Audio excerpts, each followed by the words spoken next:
Welcome, visitors and supporters of the grand finale of season 1 of the House of Faith and Fashion, right here on the Connect Network TV on the CW. I'm your host, Toby Rubenstein, author of the best-selling series, The House of Faith and Fashion, and today's episode promises to be nothing short of extraordinary. We have had an incredible journey together, getting to know the who's who of the fashion industry, and each discussion being meaningful and spiritually uplifting for myself and hopefully for you as well. As we conclude this season, we are going out with the highest of the high, featuring 2 fashion industry, pioneers, geniuses, shaping the fashion industry forever. First up, I have the incomparable godmother of fashion herself here for a visit. As the creator of New York Fashion Week, her contributions has left a permanent mark, definitely on me and the entire fashion world. We are going to be talking about her 3rd season of her own show, Fashion Icons with Fern Mallis at the 92nd Street Y, plus her upcoming book. She also has a book series. Also visiting me is visionary contemporary artist and designer extraordinaire, Gueta, whose groundbreaking collaborations are pushing the boundaries of creativity. So sit back and prepare yourself for an unforgettable visit to the House of Faith and Fashion with my extraordinary guests. But today, I'm going to give you a very, very special Hallelujah fashion moment. You know my Hallelujah fashion moments. I predict the latest trends like we've been through this season with cowboy core and ageism on the runway and all kinds of wonderful things, including getting Palm Royaled. But in the runway of life, I'm going to tell you what the best fashion look is. The most credible, it fits everybody and actually makes everyone look gorgeous. So my Hallelujah fashion moment this week is gratitude. Gratitude, being thankful. I want to extend my gratitude to all the people that make this whole thing happen. Behind the scenes is where all the action's at. Now, if you're in the fashion industry, you know back of the house is where all the action's at before you get to a runway show. So firstly, I want to thank my amazing producer and owner of the Connect Network TV, Natalie Cargile, and the amazing team that she has, and Tony Miguel, who is my scriptwriter, who writes the bones of this show. And this doesn't get all put together without Miami-based makeup artist and hair extraordinaire who gets me glammed every week and sets up all the lights and makes sure that I'm okay, Lizzie Hyde of Lizzie Beauties. And when I'm in New York, my dear friend, John Henry Eddington, nobody else does it like John Henry Eddington. He is extraordinary. Zelda Hair, who provides me with my most luxurious blonde locks. And of course, my family, my friends, I couldn't be there without them. But last of all, but first in my life, it's God that's guiding me here at the House of Faith and Fashion. And I am so grateful, so grateful. So your fashion hallelujah moment is gratitude. Coming up on the House of Faith and Fashion, the legend, the icon, the godmother of fashion, Fern Mallis sits down for an inspirational discussion about how she made her name in the fashion industry. Plus, contemporary artist and genius Tzuri is visiting from his salon in Paris. Hey, beautiful people, it's Major Mr. This is why I love you. And you are watching the Connect Network TV. Say goodbye to signs of aging and inflammation caused by an imbalance in the trillions of microbes on your skin's microbiome surface. The Dermabiome Collection by Gleam Beauty is a groundbreaking blend of science and nature designed to restore your skin's delicate ecosystem and soothe skin irritation, offering a one-of-a-kind solution not found elsewhere on the market. Gleam Beauty, changing lives, one face at a time.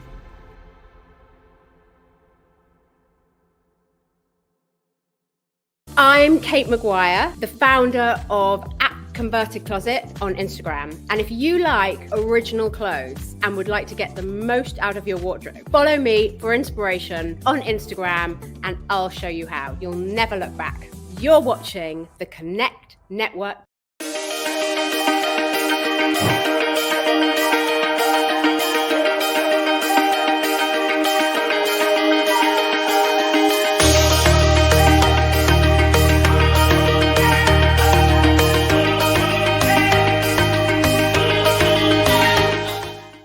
Welcome back to the House of Faith and Fashion. It's been a truly incredible episode so far, and the celebration continues with my next visitor, contemporary artist, textile designer, and just visionary, extraordinaire genius, all the way from Paris, from his salon, Tzuri Gueta. Welcome to the House of Faith and Fashion, Tzuri. Hello. Yeah, I'm very happy to be with you. Thank you for your invitation. We're quite honored, and I'm going to tell you that I know that you're coming from your studio in Paris, and I know you're probably on the second level, because the first level is window to Paris, and your stuff is extraordinary. But here's my first question. I know the answer, but you're going to have to share this with the audience. You graduated with an engineering degree, in engineering and design.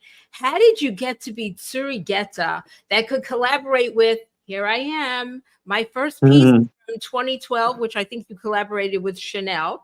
So exactly, it is unbelievable. How did you go from engineering to who you are? I am an artist in the base, and when I studied textile design, I knew that it will be a very interesting combination of innovation and artistic. So that's what I'm trying to do, to take my artistic approach into an innovation material, trying always to find the new limit of art, contemporary art. Where can it go? How can it function? Mixing a new material. Especially in Paris, when they have such a huge tradition of material, I try to show a new approach. Well, for anyone that's watching, I'm going to take one of these beautiful earrings and can you tell us how you came up with the concept of silicone and silk? This is how you started. Nice. Wow, beautiful. I know you like your work, right? I love it. Work too. I happy to see my babies when they in a good hand. Yes, yeah. My hands for sure. Yes. At the beginning, when I came from when I graduated, actually I created a completely futuristic universe of product. It was very hard to accept actually in part of the fashion. So at the moment, actually, that I mixed traditional with the innovation, it functioned perfectly. So what I did at the beginning is taking the lace. That lace, it's something that's very important in France. It's something that they have a huge, big archive of big tradition actually of using the lace. Fabric of France, yes. Yeah, and then I just combined it actually with the silicone. That's why I call it silk and silicone.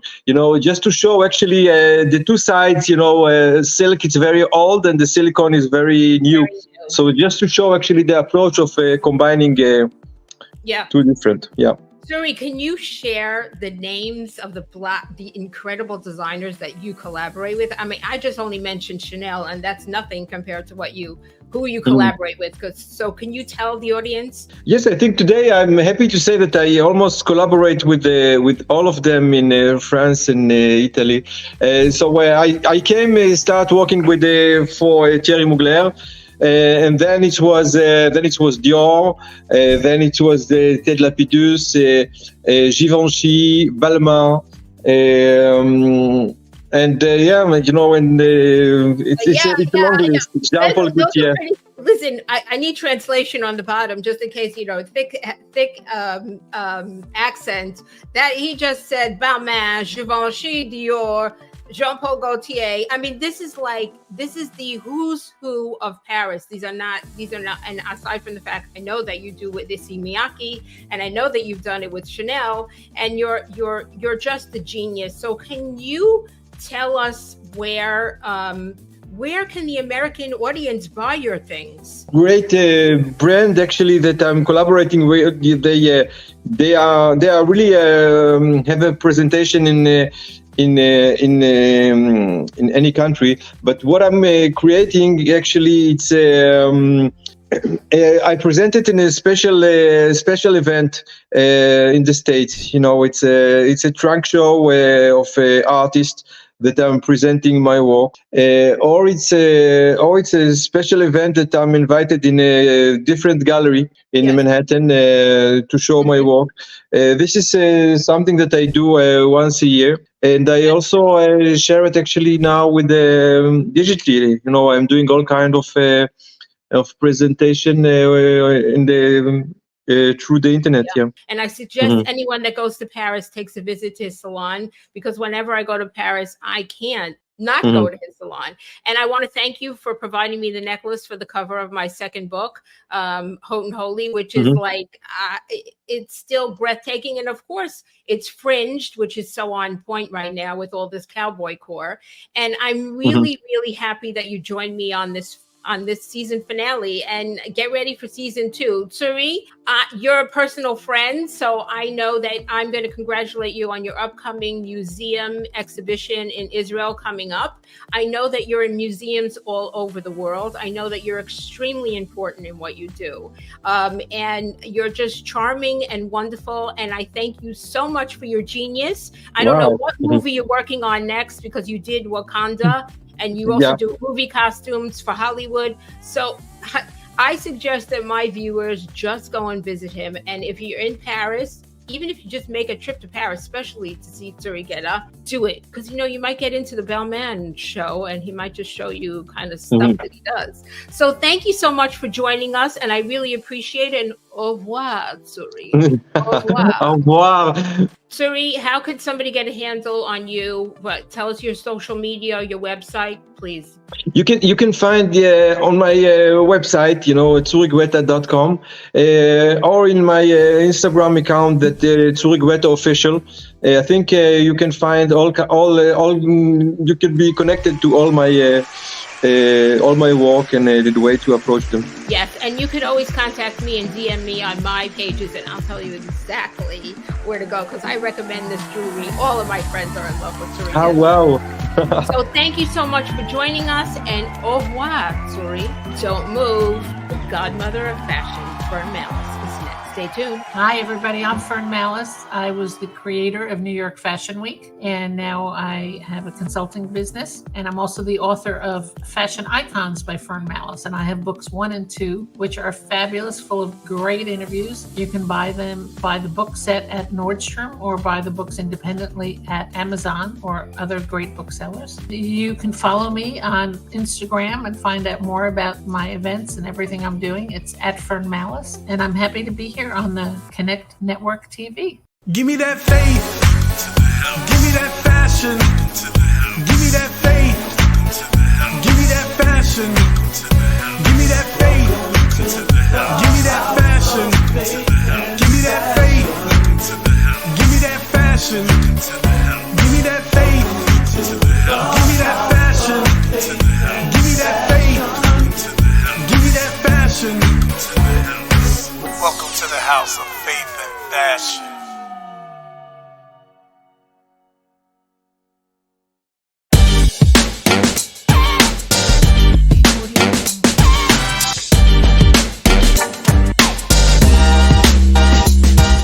Welcome back to the House of Faith and Fashion, Season 1 finale. I'm so excited to introduce you to my guest of the day. She hardly needs an introduction. She is arguably the most quoted in the fashion publications in the entire industry. She's award-winning creator of New York Fashion Week, which, oh my God, I can't wait to get into that. She's a best-selling author, inspirational public speaker, host of her own show, Fashion Icons with Fern Mallis, president of fashion and design consulting agency Fern Mallis, LLC. I'm exhausted just saying all that. So please welcome the fashion godmother, Fern Mallis. So excited. I can only say it in Jewish words. I'm plotzing that I'm doing this. I'm so excited. Really, really, really. The audience may not know that I first met Fern Mallis attending the 100th birthday party of our late, great Iris Apfel. And my mother-in-law, Mama Donna Schneier, ran over to you and started bragging about her daughter-in-law that wrote a book called The House of Faith and Fashion.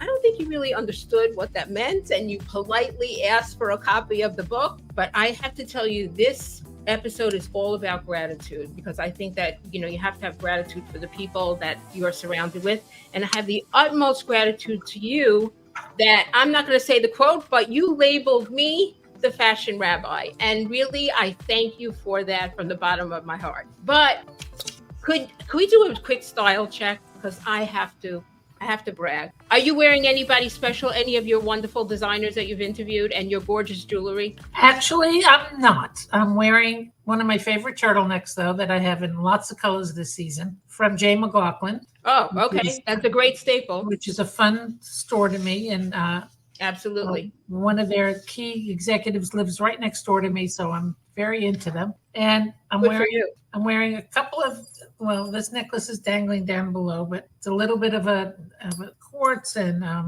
an F from Lulu Frost, who's my friend Lisa Salzer, and my little skull that opens up, mouth opens. I don't know if you can see that. I can. I'm looking. I'm going really, really close. Yeah. Well, that's from Solange Azaguri Partridge, who I adore. Oh, I love her stuff. And this necklace is something that I found maybe for $1 or less in India in a basket on the street in Mumbai. That's so very Iris Apfel. Actually, yes, exactly. Yes, absolutely. I'm in India all the time. Yeah, she was wonderful. But I have to tell you that I am wearing Kobe Halpern straight from the runway of Fall 24. Fern, I was so inspired by you coming on and actually so nervous that I called up Kobe and said, "You got to dress me for the finale. I got to make sure that I look good." So thank you so much. Fabulous. Thank you. Thank you so much for stopping by. I know that you're so busy, Fern, and I know that you're doing so many things. But can you tell us first, let's talk about your book series and what you're working on. Well, the book series I'm very proud of. I have 2 books on my series, book 1 and book 2. This is the boxed set that was sponsored by Nordstrom. Yes. And it has all these great illustrations of all the all the designers and professionals that are in book 1 and 2. And the list of designer names is rather impressive. And there is Iris at the top. Rather impressive is an understatement. My daughter ran to buy this. I have this 2-set series back in New York. It's a beautiful book. They're beautiful. That represents just a fraction of the people I've interviewed, because the series is in its 13th year. Wow. And I've done about 65 of them now. And I've been talking to Rizzoli, so we're waiting for another response from them, and they're all for it. We're going to start book 3.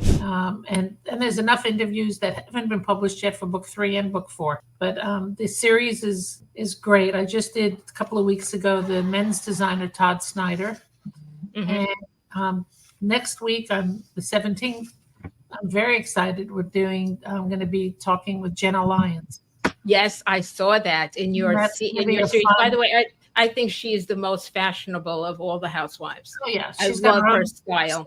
Personal style. She's it. A true trendsetter, and that's what made her such a success as president of J. Crew, and where she worked for 27 years. That's great. How do you select who makes the cut for your book? The fashion icons that I've interviewed to date have all been, almost obvious in many ways. You know, it started with Norma Kamali was my first one.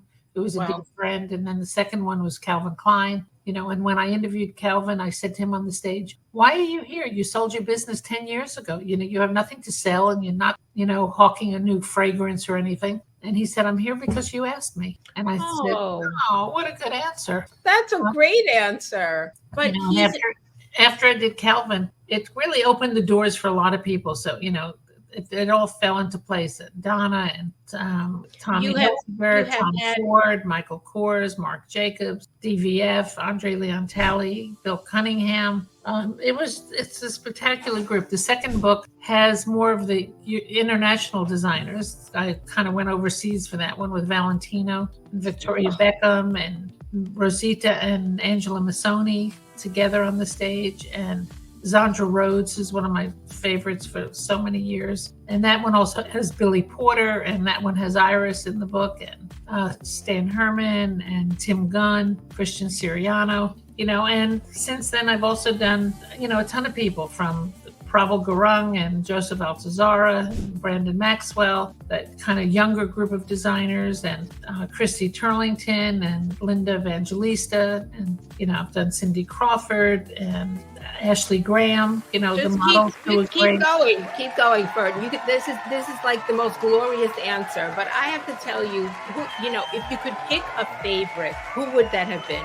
Or a series of favorites, because how can you narrow it down? All those things, how can you narrow it down to just one? Yeah, it's really hard to narrow it down. I mean, Valentino was great. He was so clever. And, he said to me on the stage, he said, I think I tell you more than I ever tell anybody anything. I think I'd have to tell you what underwear I'm wearing. And I said, please tell us. Wow. But, one of the most moving interviews was the photographer, Bill Cunningham, who is such a loved icon in the industry and missed so much. Because he was such a private man and he hated any publicity. It took me forever to get him to agree to talk to me, and he's been a dear friend. And it was moving. It was, people cried, and everybody who was at that one still to this day says, what an epic experience. They'll never forget being there. And talk about industry people. One of my favorite interviews was with Leonard Lauder. And how he built that brand with his mom. Yes, and that's right. All of the people I've interviewed all came from nothing. They were not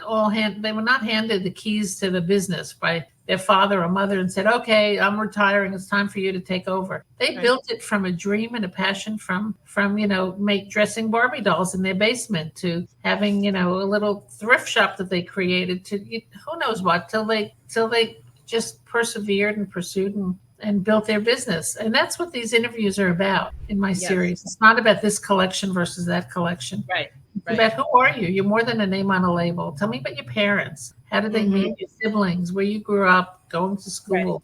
Tom Ford talks about being kind of bullied going to school, and he would wear a little jacket and he carried a briefcase when everybody else was wearing backpacks, and how that evolved in his life.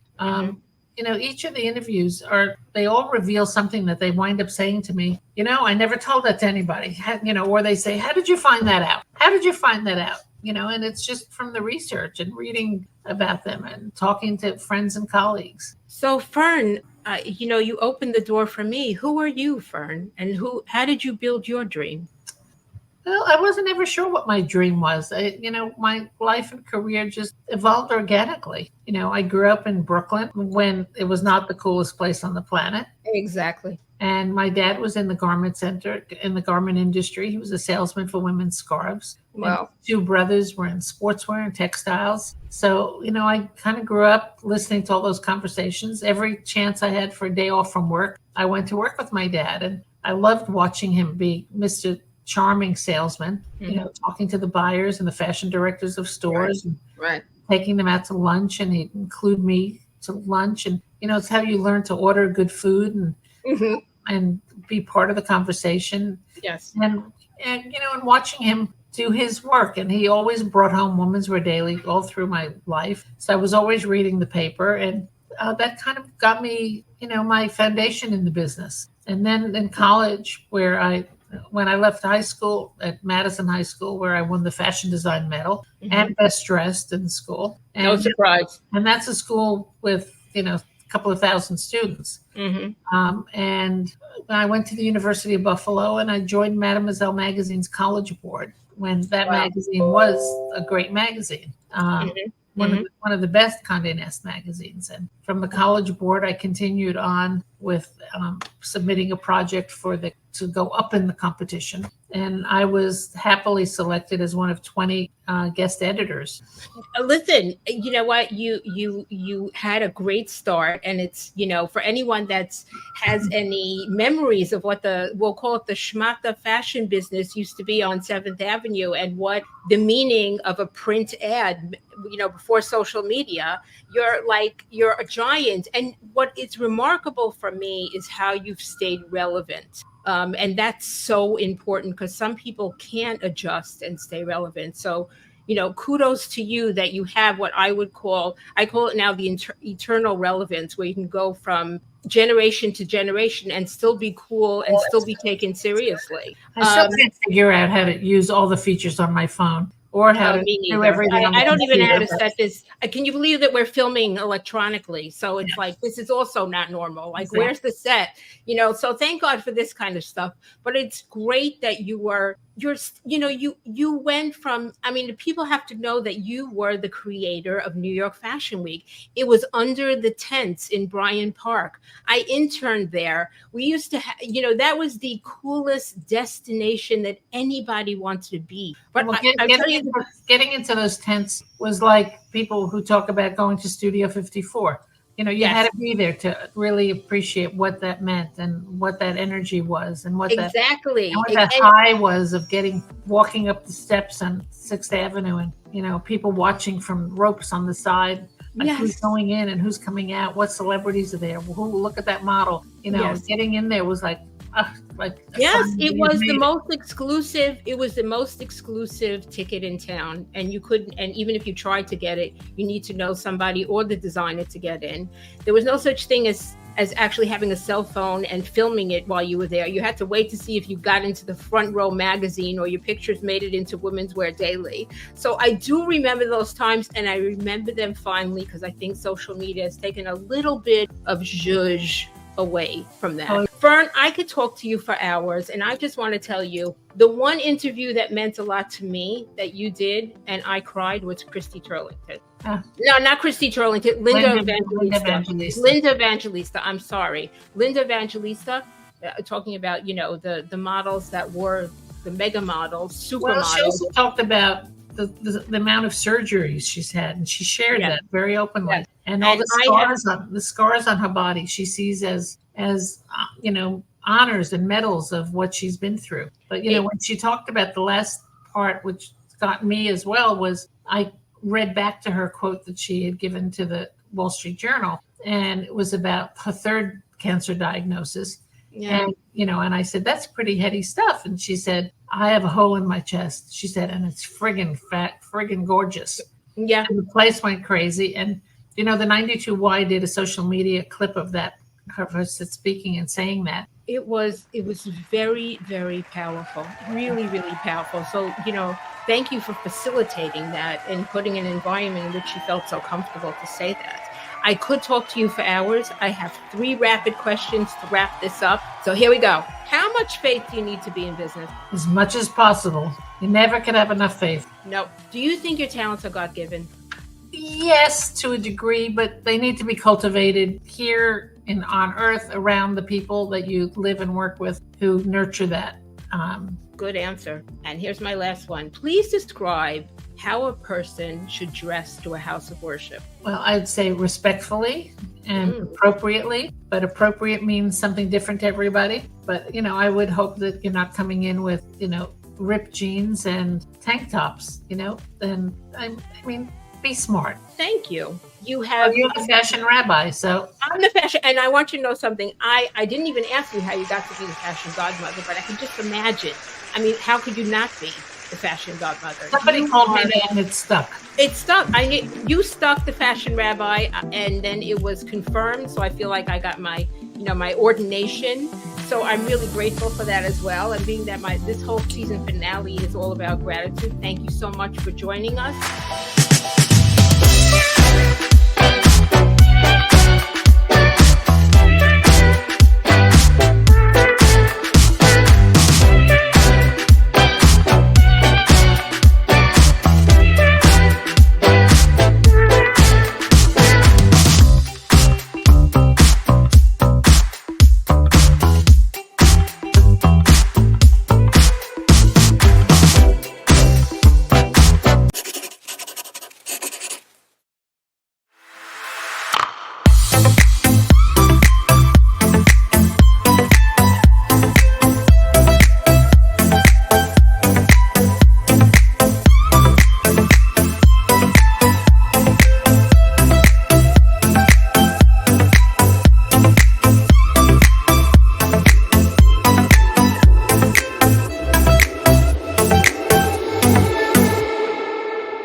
Welcome back to the finale of season 1 of the House of Faith and Fashion. And I want to thank you all for joining me. And I have the utmost gratitude towards you, and a special thanks to all the industry titans that visited me today and throughout every episode. Since I feel really connected with all of my visitors at the House of Faith and Fashion, I want to let you in on a secret. This season was filmed under a lot of duress and a very trying time for me as I went on a medical journey. And all these people that I named at the beginning of the show pieced me together like Humpty Dumpty, or really I felt like a broken Barbie doll. Just in case you or someone you know is going through a difficult time, I want to let you know I see you and you're not alone. And if you surround yourself with the right team and the right people that support you, you could make it through. I promise. I did it. And I'll probably get tested during the course of my life, and so will you. So if you have gratitude and you surround yourself with the right people, you will make it. But most of all, if you have faith and fashion. Thank you so much for being a part of season 1, and can't wait to see you for season 2.